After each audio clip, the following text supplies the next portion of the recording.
The historical present in the Greek New Testament, a brief introduction. This is a very brief introduction to the use of what is termed the historical present in the Greek New Testament.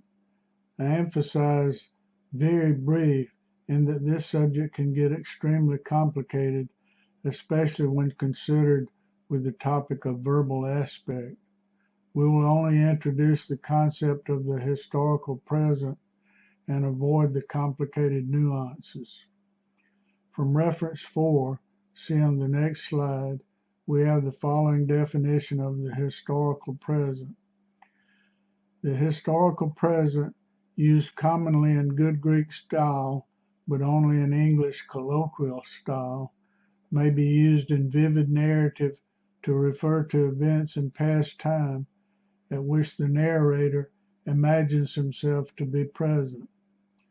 Before looking at some examples from the Greek New Testament, the following slide lists the references used in preparation of this presentation.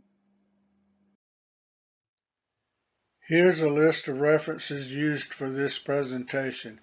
If you want to take a closer look, please pause the video. Before we look at examples from the Greek New Testament, we will look at a couple of examples in the English language. Example 1.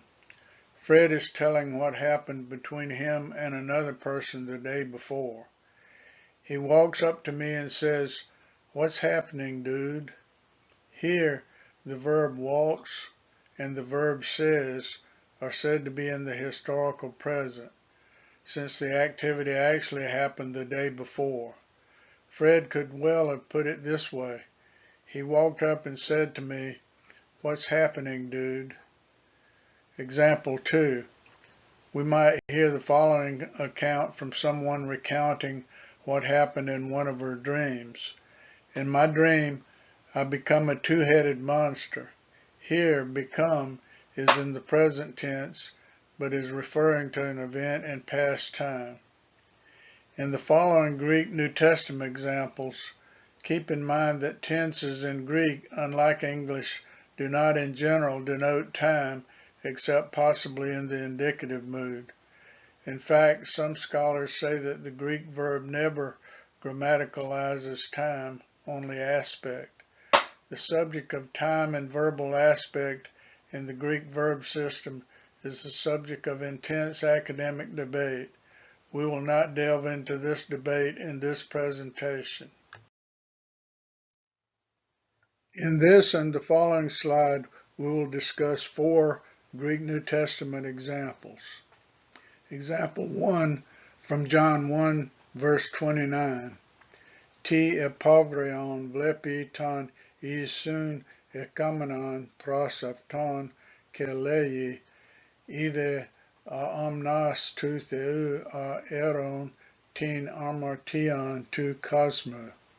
Translation, and this is my literal translation.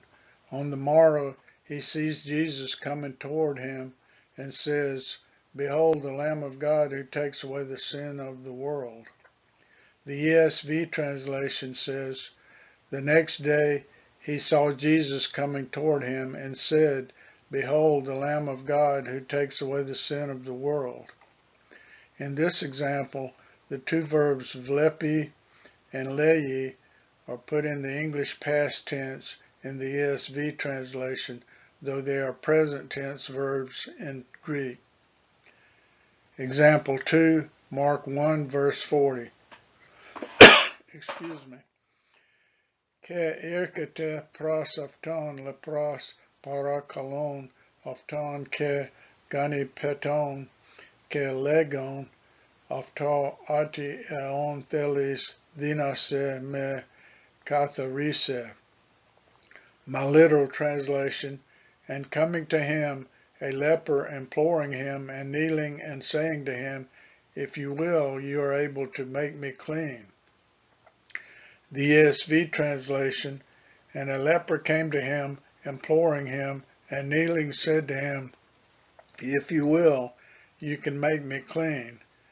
The 1995 NASB translation, and a leper came to Jesus, beseeching him, and falling on his knees before him, and saying, "If you are willing, you can make me clean." Note that some Greek present tense forms, such as parakalon and gynepeton, are translated as English presents by both the ESV and NASB translators. Also note that the NASB translators denote Greek present tense forms that are translated as English past forms with a preceding asterisk. Example 3, Mark 1 verse 41. Kes plaknistis ektinas tin hira avtu ipsata ke lei avta thela katharistiti.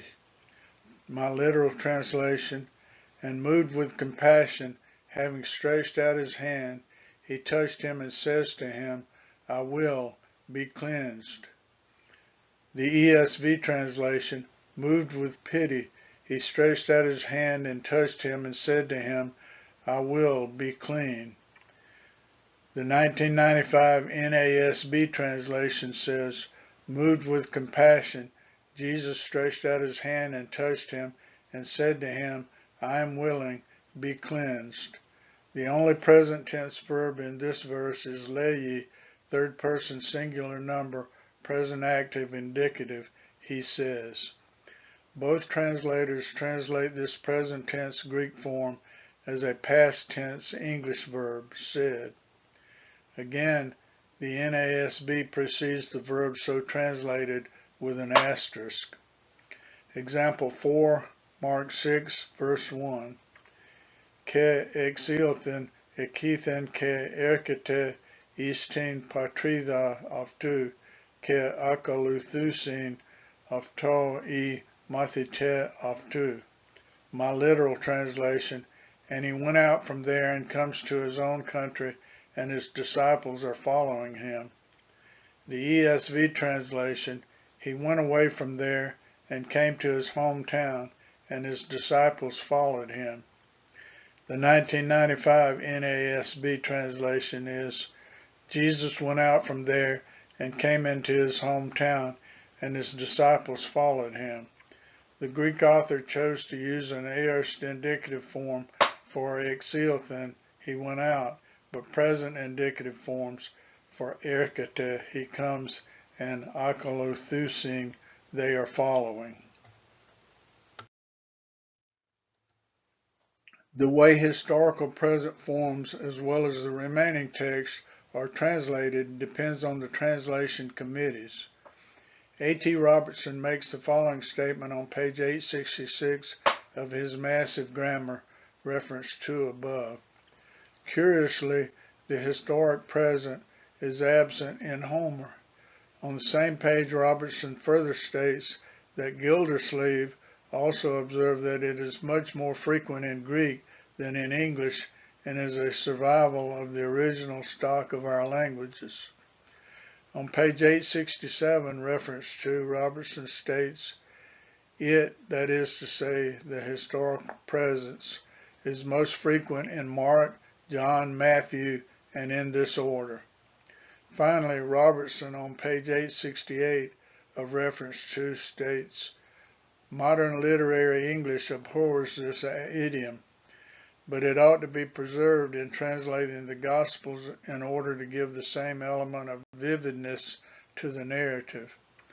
Thank you for watching this presentation. As usual, I defer to real scholars on all matters of biblical Greek.